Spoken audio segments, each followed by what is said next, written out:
তাহলে খেতে বসলা?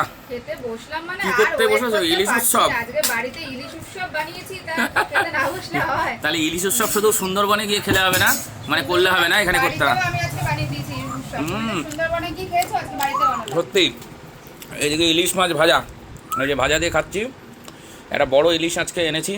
ইলিশটা মোটামুটি আপনাদের 1 কিলোর উপরে হয়েছে। ইলিশ মাছ ভাজা দিয়ে খাচ্ছি। ইলিশ মাছ ভাজা, ইলিশ মাছের মাথাতে কচুর শাক, এই যে ইলিশ মাছের তেল দিয়ে আর ইলিশ মাছ ভাজা দিয়ে খাচ্ছি। কচুর শাক, এখনও ইলিশ সেইভাবে উঠে পারেনি, কাঁচা ইলিশ সবে ঢোকা শুরু হয়েছে। হ্যাঁ, তারপরে ইলিশ, বেগুন আর গাঁটি কচু। সত্যি এগুলো পিঠের পিস দিয়ে করেছে দাগা। এই যে গাঁটি কচু আছে আর পুলি বেগুন আছে। কচুগুলো দেখুন গলেছে কীরকম, ঠিক আছে। তারপরে টিফিন গাড়িতে ইলিশ ভাপা, পেটিগুলো দিয়ে ভাপা করা হয়েছে পোস্ত আর সর্ষে দিয়ে। এই যে এখানে ভাপা রয়েছে। আর এটা চিকেনের একটা আইটেম, এর মধ্যে ক্যাপসিকাম বিভিন্ন রকমের, যেটা স্যুপ টাইপের হয় বা স্টু টাইপের হয়, করেছে। খুবই টেস্টি হয়েছে, আমি টেস্ট করেছিলাম। চিকেন দিয়ে, ক্যাপসিকাম দিয়ে, বিনস দিয়ে, গাজর দিয়ে, পেঁপে দিয়ে, সব কিছু দিয়ে ওটা করা।